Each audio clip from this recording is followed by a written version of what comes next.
Bonjour à tous, bonsoir plutôt, bonsoir à tous. Nous sommes vraiment dans la joie encore d'être chez vous. C'est avec vraiment une grande joie que je viens devant vous, vous porter ce message à nouveau. En tout cas, vraiment que la bénédiction de Dieu puisse vraiment reposer sur chacun d'entre vous, que la bénédiction de Dieu puisse reposer sur votre maison, sur votre foyer, sur vos proches. Nous voulons dire encore que nous ne sommes pas insensibles, que l'Église n'est pas insensible à tout ce qui se passe autour d'elle. En tant qu'Église, j'ai envie de dire que nous prions. Et ce soir, vraiment, c'est une prédication qui va nous lancer encore dans un temps de prière.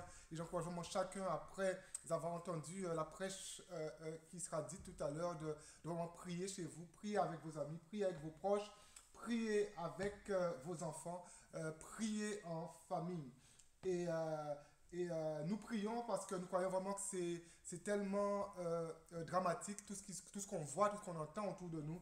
Et hier, par exemple, hier en Belgique, on portait le nombre de décès depuis la crise du coronavirus. Le nombre de décès en Belgique était porté hier à 1632 morts. Et, euh, et, euh, et on portait vraiment le nombre de morts à plus 185 morts en un jour. Et c'est beaucoup. Et je crois vraiment que, comme je l'ai déjà rappelé, l'heure n'est pas aux polémiques, mais l'heure est vraiment pour laisser nos cœurs pleurer dans la prière. Et je crois vraiment que nous devons vraiment laisser nos cœurs pleurer dans la prière.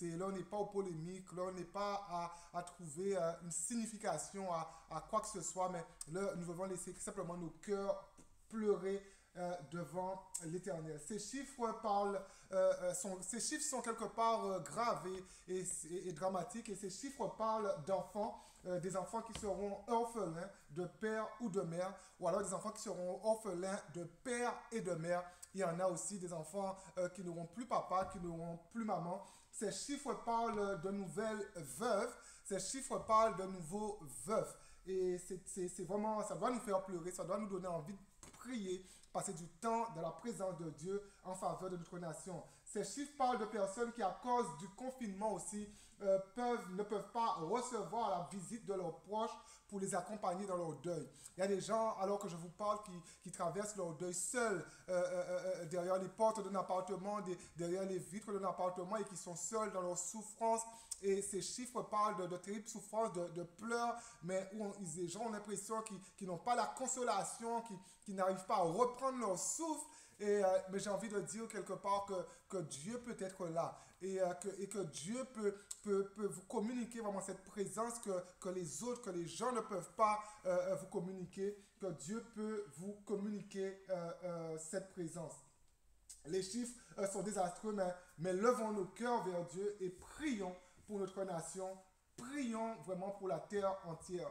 Et ce soir, le titre de mon message de ce soir, la peur ne doit pas paralyser.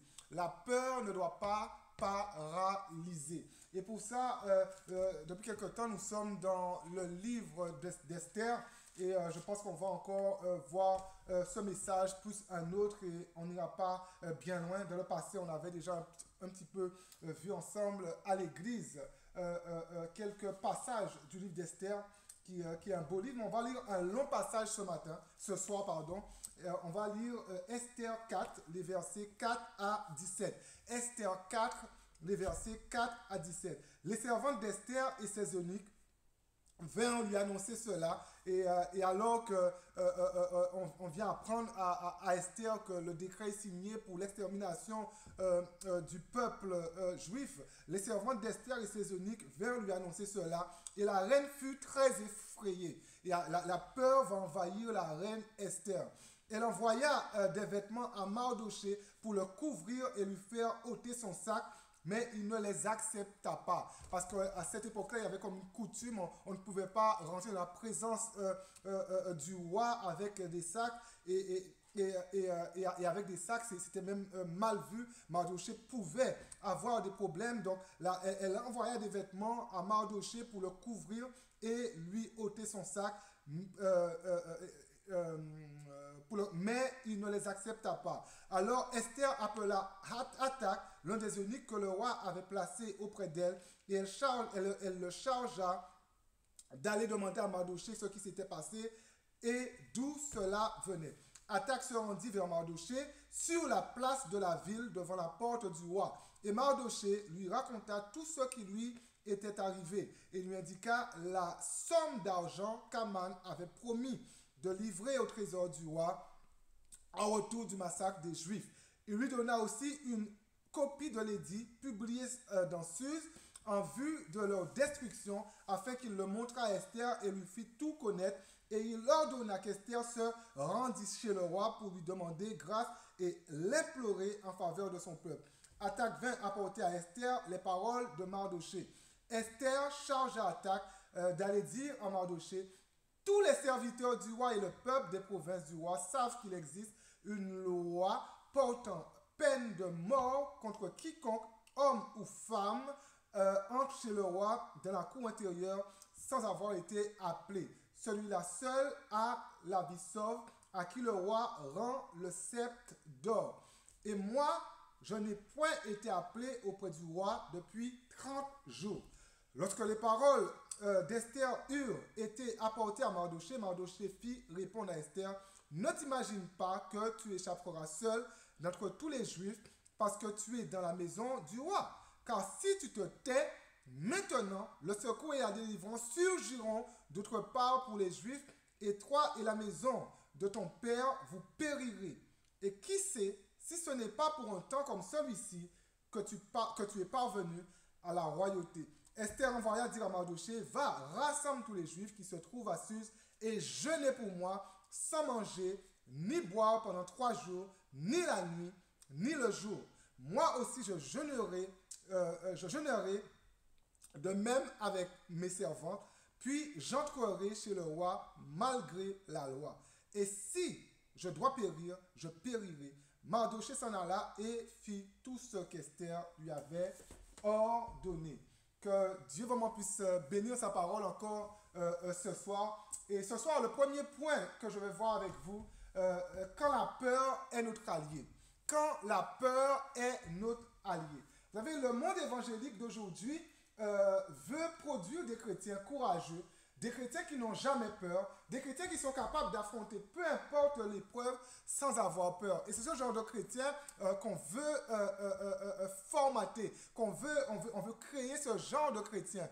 Et quand des chrétiens disent je n'ai pas peur, il y a vraiment cette foi sans peur.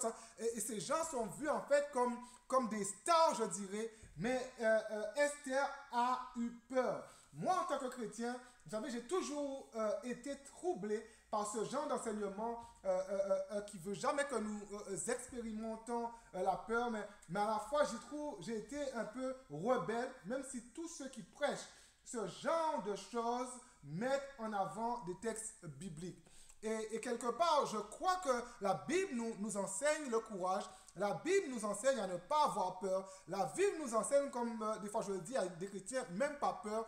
Mais quelque part, la peur aussi peut être là. Et la peur ne signifie pas que je ne suis pas chrétien. La peur ne signifie pas que je n'ai pas la foi. La peur ne signifie pas que j'ai abandonné ma relation avec Dieu. Mais la peur, c'est vraiment un sentiment qui est tout à fait humain.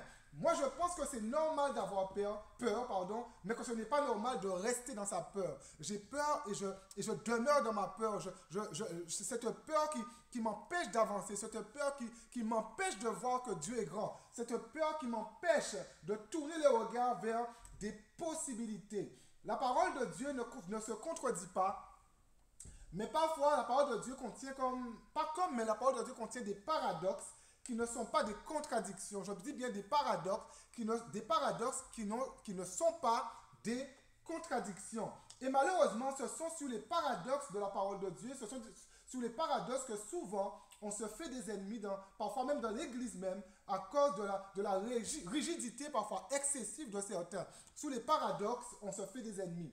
Et je crois que la bonne attitude, quand nous lisons au travers de la parole de Dieu, sur un même sujet, des paradoxes, c'est de prier et demander à Dieu qu'il nous donne de l'équilibre pour notre saison à nous. Seigneur, alors qu'il y a un paradoxe, donne-moi un équilibre, Seigneur, sur ma saison à moi. Comment je peux trouver, Seigneur, un équilibre sur cette thématique par rapport à la saison que je traverse? Comment je peux trouver un équilibre sur cette thématique par rapport à tout ce qui s'est mis en route, en marche autour de moi. Comment, Seigneur, je peux trouver un équilibre, Seigneur, dans ces paradoxes, Seigneur, par rapport vraiment à ma souffrance à moi, à ma détresse à moi. Comment, Seigneur, je peux vivre, Seigneur, ta parole dans ma saison à moi. Comment je peux le faire? Je crois, je vais dire un certain nombre de choses tout à l'heure, mais la peur peut être le sentiment par lequel je devrais passer pour qu'ensuite ma foi devienne inébranlable. Et parfois, en fait, on pense en fait que quand on entend parler d'hommes de foi, hein, on a tous lu des livres des hommes de foi dans les siècles derniers, des hommes qui avaient comme une foi inébranlable, mais je crois quelque part que la peur peut être un chemin par lequel je passe pour avoir accès à une foi qui va devenir inébranlable. Parfois, l'excès de courage devrait nous faire peur. Et j'ai réalisé quelque part que des chrétiens trop courageux, ça peut faire peur. Des chrétiens trop courageux, ça peut me mettre dans une situation où, voilà, je préfère regarder, en fait, qu'est-ce que ça va donner à long terme. Vous savez, la peur, c'est un sentiment, en fait, qu'on peut vivre. Parfois, l'excès de courage devrait nous faire peur. Quand je regarde la carrure d'Esther, quand on lit, en fait, tout le livre d'Esther, on se rend compte que Esther, c'était une véritable femme de Dieu. Et quand je regarde la carrure d'Esther, une femme de foi, je suis quelque part choqué du fait que Esther a exprimé la peur. Esther a eu peur. Esther, en fait, a été effrayée. Esther 4.4 nous dit, quand les servantes et les eunuques d'Esther vinrent lui annoncer que Haman avait reçu une autorisation du roi pour exterminer le peuple juif, la Bible dit que la reine fut très effrayée. La reine eut peur. Même si après, Esther, en fait, va laisser Dieu s'emparer d'elle. Esther va laisser Dieu l'utiliser, en fait, pour la délivrance du peuple. Mais Esther eut peur. Esther fut effrayée. Esther eut peur. La peur qui est un mélange de tellement de sentiments. Et dans sa peur, Esther, elle a été comme agitée au-dedans d'elle-même. Elle a été comme terrorisée au-dedans d'elle-même. Esther a été troublée par ce qui se passait. Esther a expérimenté la peur. J'ai fait quelques petites recherches sur la peur et j'ai découvert qu'il y a un côté positif sur la peur. Et souvent, en fait, la peur dans le milieu évangélique, elle est négative. La peur dans le milieu évangélique, c'est pour les lâches. La peur dans le milieu évangélique, c'est pour les gens qui manquent de foi. La peur dans le milieu évangélique, c'est pour les gens qui, voilà, il a peur, donc il n'a pas totalement rencontré Christ. Il lui manque quelque chose dans son expérience. La peur, parfois, quand on le voit, chez un autre chrétien, c'est un sujet pour polémiquer, c'est un sujet pour critiquer, c'est un sujet pour remettre en question la foi, la peur. J'ai fait quelques recherches et la peur, j'ai trouvé que la peur est un instinct de survie. La peur, c'est un instinct de survie dans la détresse. Et alors que je suis dans la détresse, pour continuer à vivre, j'ai peur. Et c'est la peur qui va me pousser à me retrancher dans des solutions, qui va me pousser à me retrancher vers celui dont j'ai besoin. La peur est ce qui nous pousse vers celui qui est la solution. La peur nous encourage à dépendre de Dieu et pas de nous-mêmes. La peur nous tient dans l'humilité. Et c'est tellement intéressant de voir que la peur nous tient dans l'humilité. Quand on a confiance en soi, quand on sait, oh, moi je, on ne dépend plus de Dieu. Et ça s'appelle l'orgueil. Mais quelque part, la peur, avant en fait d'adopter une attitude de même pas peur, mais il y a cette peur qui est là avant et ça nous tient dans l'humilité. On se dit, je dépends de Dieu. Je dépends de celui qui est au-dessus de tout. Je dépends de celui qui me dépasse. Vous savez, la peur ne doit pas nous paralyser. Non, la peur ne doit pas nous paralyser, mais doit nous pousser vers celui qui nous aide à agir dans la détresse. La peur est ce qui nous pousse à nous préparer pour ensuite affronter la détresse. Aujourd'hui, beaucoup d'informations circulent par des personnes qui ne sont pas préparées. Et je le dis assez régulièrement, mais sur Internet, beaucoup d'informations, tellement de flux d'informations circulent sur le net par des gens qui ne sont pas préparés. Mais dans ce texte, il y a comme des paliers. Les informations arrivent avec un débit aussi que Esther, elle peut supporter. Et le deuxième palier, c'est que Mardoché va lui envoyer via son eunuque, l'eunuque d'Esther, qui s'appelle Attaque, l'édit du roi, Et là, en fait, Mardochée va demander à Esther, on le voit au verset 8, de se rendre chez le roi pour demander grâce et implorer le roi en faveur du peuple. Il y a comme un deuxième palier. La peur est là, mais il y a un deuxième palier. On va lui demander un petit peu plus.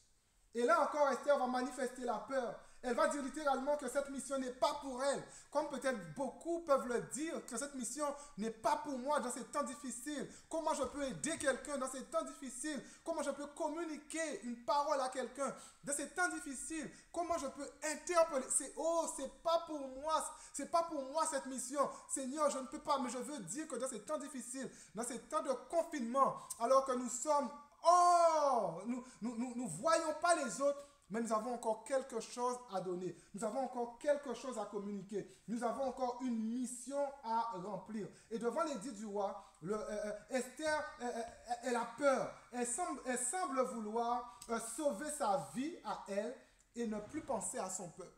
Elle veut juste sauver sa vie. Elle pense juste à elle en fait. Elle sait qu'il y a un danger, mais elle oublie subitement son peuple. Elle sait en plus qu'elle n'a pas le droit de se présenter devant le roi sans autorisation. Et à l'époque, se présenter devant le roi sans autorisation, ça pouvait conduire à la mort. Il fallait avoir l'autorisation du roi, une convocation du roi pour venir devant lui. Et elle sait quelque part, elle va s'exposer. Esther, elle a peur. Elle a peur pour son peuple. Elle a peur de se présenter devant le roi en faveur de son peuple. Il y a une peur qui est là. Esther va vivre de belles choses par après. Mais Esther va expérimenter la peur. Et ça me dépasse de voir comment Esther va expérimenter la peur. Esther a été effrayée. Esther a été hésitante. Et on pourrait dire qu'elle a manqué de foi. Mais après, en fait, elle va récupérer une force. Elle va dépendre de son Dieu. Et qu'est-ce que je vais... Esther va vivre de belles choses à part après, mais elle va expérimenter la peur. La peur peut-être aujourd'hui. Qu'est-ce que je vais devenir? Qu'est-ce que je vais devenir avec une situation pareille? La peur peut-être de perdre son emploi, la peur peut-être de perdre un être cher. Mais qu'est-ce que je vais devenir? Qu'est-ce que mon peuple va devenir? Comment cette histoire de coronavirus va se terminer? Il y a une peur qui peut parfois s'installer. Il y a une peur parfois qui peut arriver. Et j'encourage, dans ces temps de détresse, j'encourage. Et ça, vraiment, j'encourage. On ouvre bien les oreilles. J'encourage les plus courageux à ne pas critiquer ceux qui ont peur dans la saison sans précédent que nous traversons. J'encourage vraiment tous les plus courageux à ne pas critiquer, à ne pas montrer du doigt ceux qui manquent de courage, ceux qui manquent de force, ceux qui ont peur. On ne les critique pas. Mais j'encourage ceux qui ont peur à se laisser fortifier par celui qui encourage. La peur doit devenir un élément qui nous rapproche de Dieu. La peur doit devenir un élément qui consolide notre relation avec Dieu. La peur doit devenir un élément qui restaure notre relation avec Dieu. Et le deuxième point, faire ce que Dieu nous demande. Faire ce que Dieu nous demande. Dans Esther 4, alors que Mardochée demande à Esther de se présenter devant le roi en faveur du peuple, elle va répondre non. Mardochée lui demande de se présenter devant le roi en faveur du peuple pour plaider en faveur du peuple. Esther va dire non, c'est pas pour moi, je ne suis pas capable. La peur nous pousse parfois à faire des choix qui ne sont pas bons, des choix qui ne sont pas ce que Dieu nous demande à cause de la peur. Dieu nous appelle à faire quelque chose, mais il y a la peur, c'est pas pour moi, je ne le ferai pas, c'est pour quelqu'un d'autre, je ne suis pas à la hauteur, comment je pourrais consoler quelqu'un, comment je pourrais encourager quelqu'un, comment je pourrais donner une parole à quelqu'un. Et la peur me pousse en recul. Mais je bénis Dieu parce qu'il peut, comme il l'a fait pour Esther, il peut envoyer des Mardochées pour nous donner un électrochoc. Il peut envoyer des Mardochées pour nous donner une parole d'encouragement. Il peut envoyer des Mardochées pour nous pousser. Mardochée, comme on l'a vu la semaine dernière, a reconnu ses limites. Mais il sait une seule chose. Esther doit faire sa part. Il sait une seule chose, c'est que Esther, elle doit faire sa part. Et alors qu'Esther, elle refuse à Mardochée de se rendre devant le roi, Mardochée va littéralement électrochoquer Esther à partir du verset 13. Mardochée fit répondre à Esther, ne t'imagine pas que tu échapperas seul d'entre tous les Juifs, parce que tu es dans la maison du roi. Car si tu te tais, maintenant le secours et la délivrance surgiront d'autre part pour les Juifs, et toi et la maison de ton père, vous périrez. Électrochoc. Et dans cet électrochoc, il y a aussi comme un encouragement qui arrive. Il y a comme une parole en fait qui est là, mais pour booster Esther. Il y a quelque chose qui arrive. Mardoché, vous savez, il y a il y a des chrétiens qui savent très bien donner des électrochocs, mais qui ne savent pas encourager. Ils savent donner des électrochocs, ils savent donner des coups de marteau, ils savent donner des paroles en fait, mais ils ne savent pas encourager. Mais Mardoché donne un électrochoc, mais Mardoché, il sait aussi encourager. Mardoché encourage et il encourage Esther en lui disant au verset 14b, il va dire au verset 14b, et qui sait, si ce n'est pas pour un temps comme celui-là que tu es parvenu à la royauté. Qui sait Esther? Esther, tu ne veux pas, mais qui sait? Encourage-toi par cela. Qui sait si tu n'es pas? Regarde la grâce de Dieu. Esther, tu n'avais pas d'avenir. Tu es étrangère dans ce pays. Tu n'as pas de papa, tu n'as pas de mère. Mais regarde à quelle position que Dieu t'a élevé. Esther, un instant, est-ce que tu penses que c'est le fruit d'un hasard? Mais qui sait si ce n'est pas pour un temps comme celui-là que Dieu t'a mis à la place que tu es? Qui sait? Qui sait si ce n'est pas pour un temps comme celui-là, Dieu t'a permis de parvenir à ta position, à la royauté? Il n'y a pas de jugement et je ne rabaisse personne. Mais qui sait si ce n'est pas pour un temps comme celui-là que tu es parvenu à la royauté, que tu es parvenu, que tu es devenu enfant de Dieu. Qui sait si ce n'est pas comme un temps comme celui-là que tu as donné ta vie à Jésus? Pourquoi ce n'est qui sait si ce n'est pas comme pour un temps comme celui-là, Dieu t'a oint de son esprit? Qui sait si ce n'est pas pour un temps comme celui-là qui t'a oint de son esprit? Nous sommes face à une crise sans précédent. Le monde entier n'a jamais vu pareille chose. Mais j'ai envie d'encourager plusieurs croyants ce soir par cette phrase. Et qui sait si ce n'est pas pour un temps comme celui-là que Dieu t'a sauvé. Ça, c'est mon encouragement pour ce soir. Qui sait si ce n'est pas pour un temps comme celui-là que Dieu t'a sauvé? Dieu nous sauve pour que nous devenions des serviteurs. Nous avons tous entendu cette expression « sauver pour servir ». Nous avons été sauvés pour servir. On a tous entendu cette expression. Nous sommes appelés à servir Dieu, pas seulement dans les bons moments, mais nous sommes appelés à être des serviteurs, des servantes de Dieu, même dans les pires moments. Nous avons tous notre part à faire, part que Dieu nous demande de faire dans cette période de confinement. Et là, Esther va demander à Mardoché de rassembler tous les Juifs de Suse et va leur demander de prier pour elle pendant 3 jours. La peur n'a pas été là pour paralyser Esther. Je le redis encore, la peur n'a pas été là pour paralyser Esther. La peur n'a pas été là pour enfermer Esther. La peur a été là juste pour booster Esther et emmener Esther à dépendre de son Dieu. Esther devait dépendre de Dieu. Nous ne pouvons pas servir Dieu sans dépendre de Dieu. Je n'ai peur de rien, certains disent, je n'ai peur de rien, je fonce, je suis un fonceur et tout. Et on doit être un fonceur, on doit avoir une forme de zèle.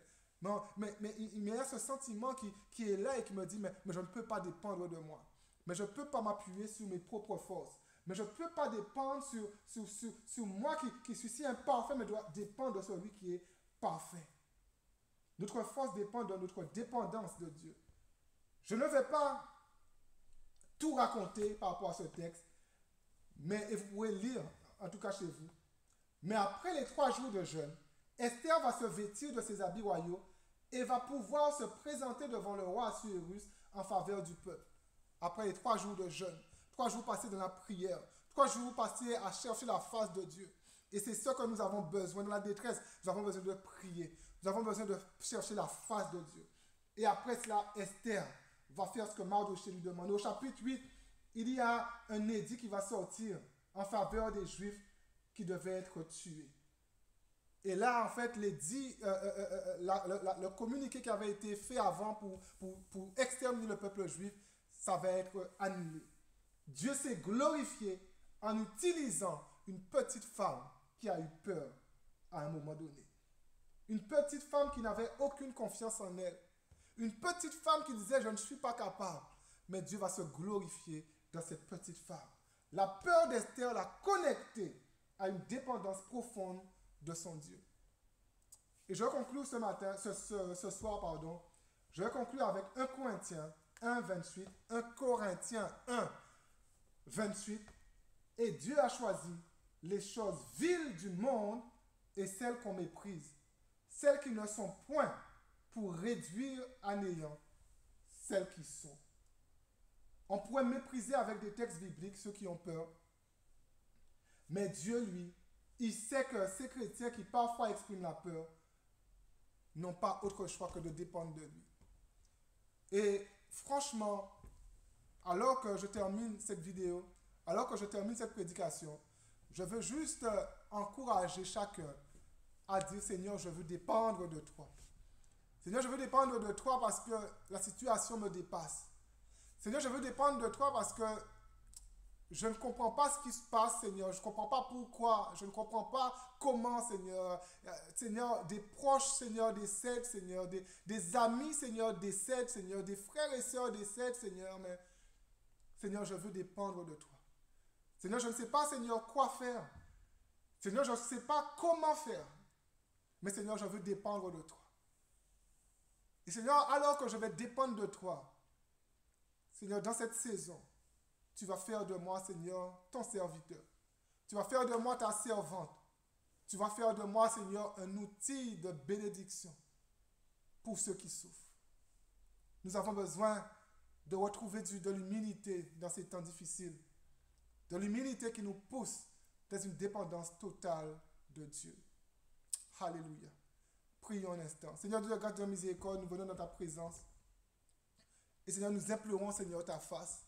Nous implorons, Seigneur, ta grâce. Seigneur, nous voulons dépendre de toi. Seigneur, la situation, Seigneur, nous effraie. Seigneur, la situation, Seigneur, nous fait peur, Seigneur.